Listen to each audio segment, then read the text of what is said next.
I think there's fire on the mountain, Mr. Raphael.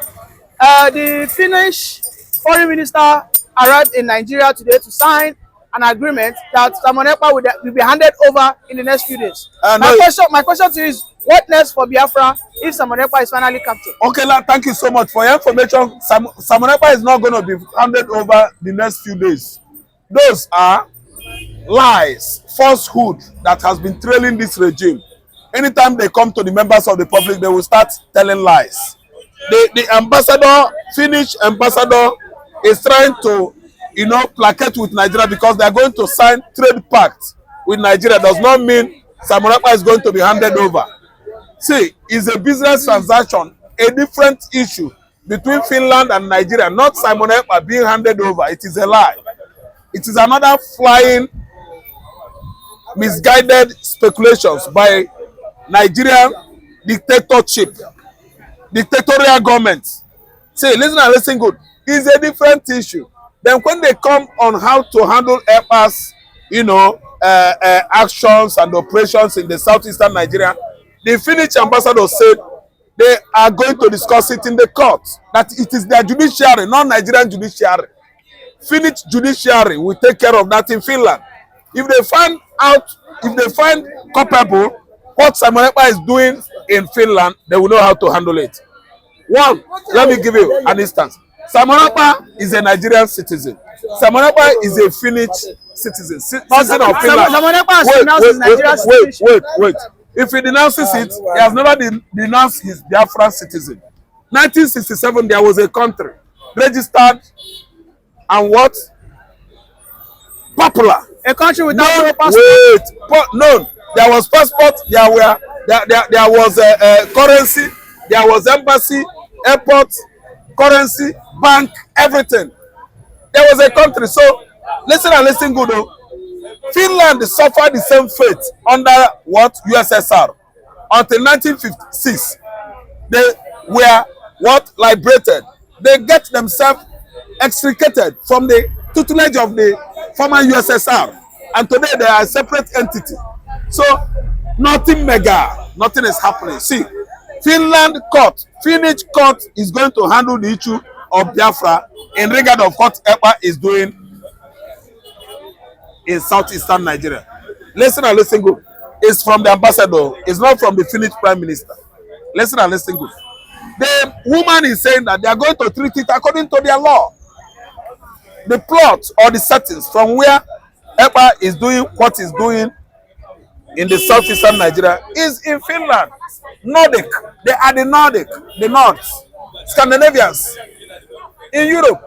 Are you listening to me? See, they are not Nigeria. Finland is not Lagos or Abuja. Finland can never be Kano, Kaduna or Enugu. They are the Scandinavian countries much advanced. More advanced than UK. More developed and advanced in science and technology than Nigeria. If you ask me, Nigeria should be a Nigeria, Republic of Zoo, where Finland is. Why are they running away from making such a stringent, wicked, cruel law that will stop every Nigerian from speaking out, press freedom, agitating or protesting bad policies by Tinubu government? They want to do it now, but see the outcry, public outcry from United Nations everywhere all over the world. No, Ababio, don't strike that case out. Don't strike that law out. Do the law. Make the law, legislate the law, let the whole world see. Wicked people. See, listen and listen good. Ekpa in Finland and the Finnish court, they will treat it absolutely in a way it should be. Are you listening to me? Come what may, Biafra has come. Nigeria will do what it takes to bribe anybody. This is a bribery country, bribery regime, corruption regime. Corruption is paramount here. Are you listening to me?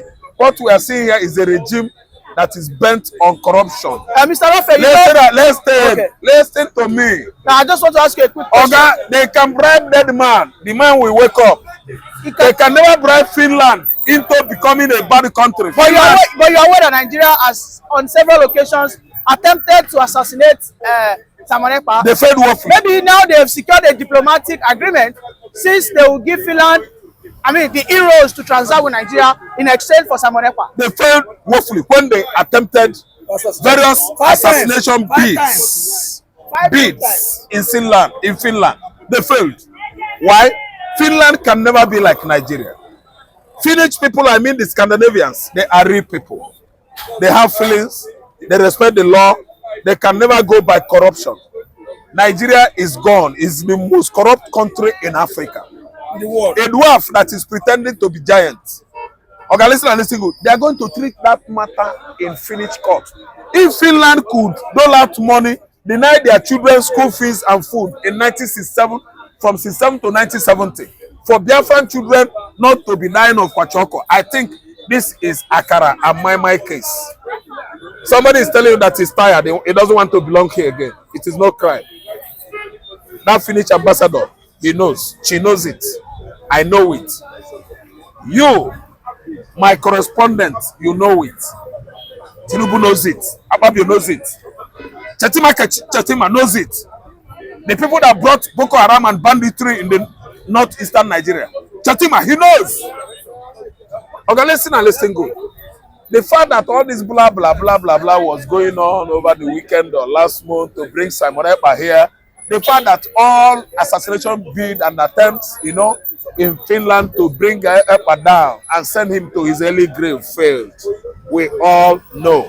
We read on social media, we read on papers, we actually been hearing it, but it can't be possible. I listen to us. A man that is doing what is right before God and law will never go down. A man that is serious, siphoning public funds, stealing from our oil, feeding on us, our commonwealth, the lawmakers, the ministers, the governors, the president of Nigeria, are they not sinners? Witches and wizards. Now they want to go and kill Simon Ekpa. Witches and wizards. See, let me tell you, Biafra has come. What Ojukwu did is where Nnamdi Kanu started. And Nnamdi Kanu is doing it, they get him arrested. And Simon Ekpa has taken it upon himself. What are you telling me? We are getting it right. And Biafra emancipates very soon. Nigeria should go beyond Finland. What are you saying? They should take Nnamdi Kanu to United Nations. There is court.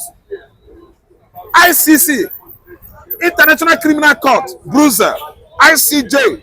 They are everywhere in hell. Austria. What are you saying now? Okay, listen and listen good though. Everywhere in Europe, United Nations have court of this, court of that, court of this, court of that. Listen, they should take up to those courts. Why Finland? Finland is a country. There isn't an international law. Now we tell you, okay, this law you are making now is against humanity. We can't allow it. Why not United Nations supporting law that do what? Prohibit agitation and the protest in Nigeria. United Nations should support it. Let us wait and see. They cannot. Okay, local government, state government, federal government, ECOWAS, AU, United Nations. This is pyramid of international jurisprudence. Not chain now, not chain. Okay, local government, states persist local government. Okay, state government, federal persist state government. Okay, federal government, ECOWAS persist federal government. Okay, ECOWAS, AU, Organization of African Unit persist ECOWAS. Okay, AU, African Organization of African Unit, United Nations persist OAU. That is how God and the government countries of the world made things to be happening on the planet Earth. Tinubu can never supersede everybody in the world. He can only bribe people to turn their back against Igbos in Nigeria, not in West Africa even. We have many francophone countries following Biafra. Anywhere Biafra go, they say they will die there. So this time I want to remember the former First Lady of Zambia that just died at age 61. May her soul rest in peace. Zambia is part of Biafra. Why? Zambia is in Eastern Africa. Biafra is in Eastern Africa. They help us as the preliminary. No. Biafra is in West Africa. Well, listen, Biafra is in East Africa. Can you tell me my history? We are closer. We have boundary with Cameroon. Is Cameroon in West? Listen and listen. Learn from me. Cameroon is in Central. Okay, not Central. Listen. East Africa countries, Zambia, Gabon, Cape Verde is an island though, that is in the east. Then Sao Tome and Principe, Cameroon, they are the countries that came to our aid in the eve of Nigeria Biafra Civil War. And we did well, which was why the Midwest, under Colonel Ejo, mounted his bicycle and ran away. Abialahu, they don't come. He ran away, and we made great exploits that led Biafran troops to Ore Forest. And today, here we are.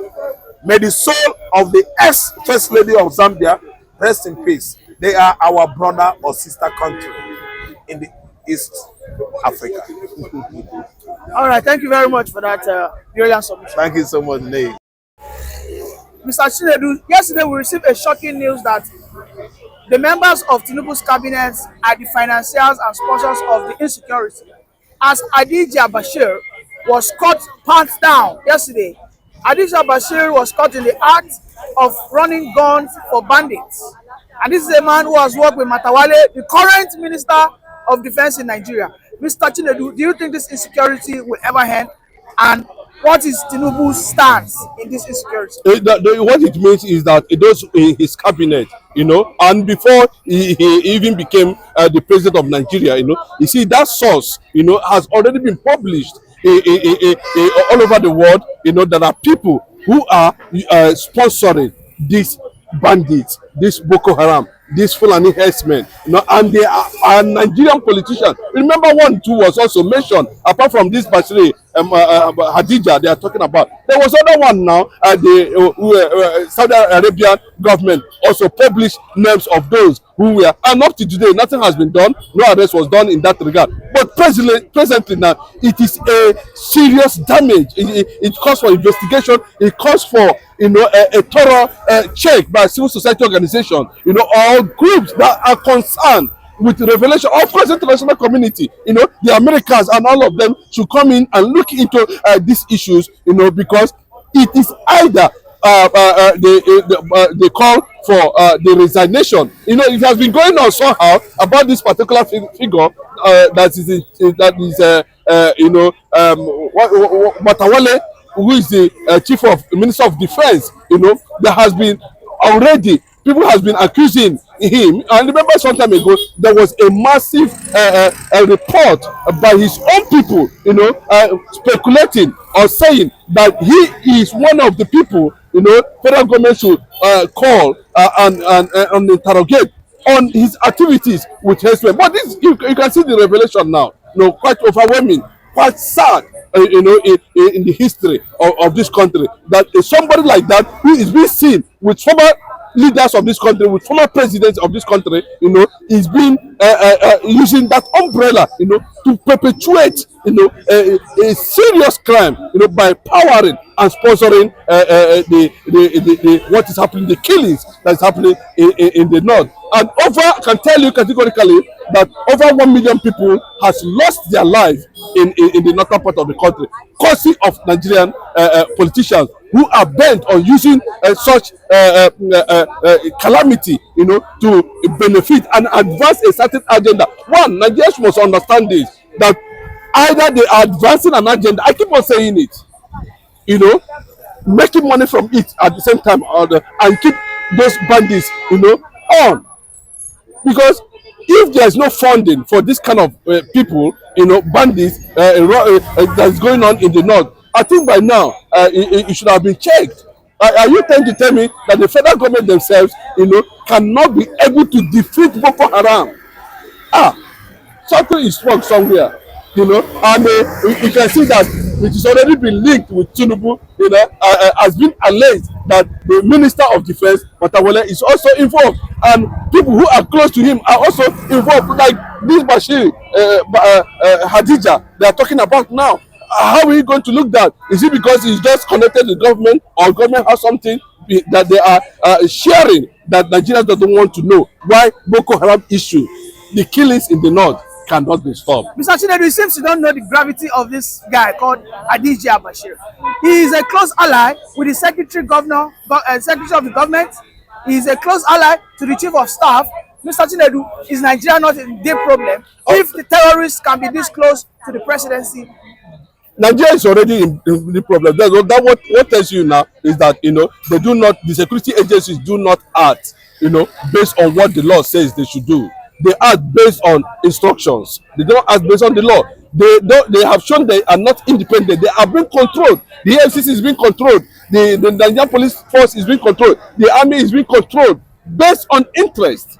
If they are not controlled, why we up to this moment they have not been able to expose calamity that is happening in the north. People are losing their lives on daily basis while they are advancing too. You can see how they continue to hit targets in different northern parts of the country, even in southwest, even in some states in the east, trying to penetrate and cause so many havoc. And that was what led to what we're having today. A certain speaker, Tajuddin Abbas, came out just overnight and announced that horrific bill, saying that nobody should say anything, Nigeria should be held hostage, and it's a right, and all that. Until, people begin to see the reactions and we're able to back down at the end of the day. So I think Tinubu, where Nigerians are going to live with the consequences of Muslim ticket at the end of the day.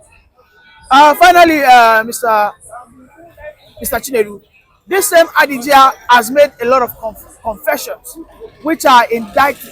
He said he has worked with so many politicians to blackmail innocent people, even including Mazi Nnamdi Kanu. Of course, now I said this some time ago that what is keeping Nnamdi Kanu is not the law.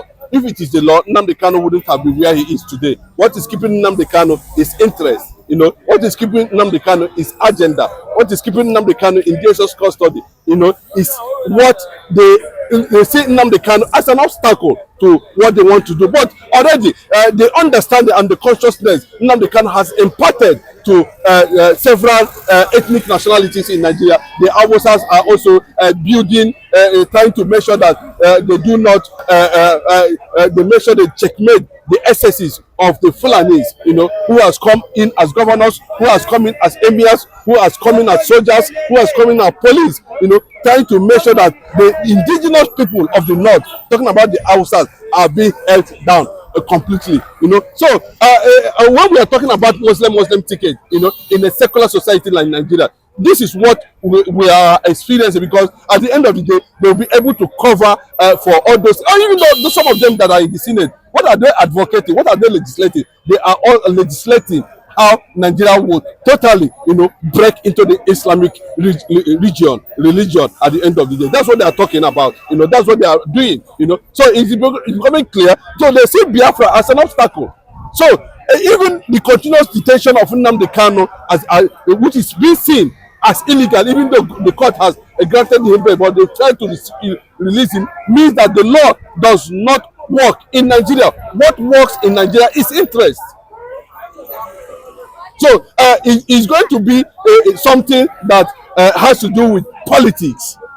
It has gone to that dimension, and not only that, it has to do with an agenda. And what is the agenda? There is a grand plan that Nnamdi Kanu is always seen as a threat, and that grand plan is the Islamization agenda, and which is trying to see how it can play out at the end of the day. You can see the rat race bill. They are trying to smuggle at every point in time. Look at the Ruga. Look at so many of them like that. That is anti-people. That is purely a Sharia oriented. So they see Igbos, they see Biafrans as a major obstacle, and anything they can do, to silence them is what is going to be very, very, very, very impossible. Even if they go through the legal process like they want to, we saw the speaker that wanted to engage himself on. I think it was dead on arrival, and that's the consequences of it, of having Muslim ticket. Because when Nigerians say Muslim ticket is a threat, people should understand the direction they are going at the end of the day. I expected by now, if that bill were allowed, to be in place, of course, by now, I would have seen a lot of people hand being chopped off, a lot of restriction being made, even social media shut down. Everybody will now have a one law, one order at the end of the day. Unfortunately, Nigerians stood against it, and that bill was dead on arrival. So the Bola Ahmed Tinubu, you know, if care is not taken, I'm sure he is listening and is understanding, you know, the dimensions, you know, the calculated attempt, you know, the navigation of trying to, you know, move Nigeria from where it is as a secular nation, you know, to where it will begin to understand and advance. That's how it always started. And before you know it, Turkey lost his Turkey as a nation, as a Christian nation, lost its brand as a Christian nation. Now Turkey is an Islamic nation. It started like this, you know. But the only resistance they will continue to have at the end of the day is some people like Simon Ekpa, Mazi Nnamdi Kanu. It might not be the West, the Yorubas might not be too much seeing it as a crime because of they have almost two religion, you know, Christian and Muslim. But in Biafra land, it is extremely, you know, Christianity, and anything that can be seen as a threat to Christianity, you know, will not be allowed to stand, or Nigeria will boil. Thank you very much for that wonderful and brilliant submission.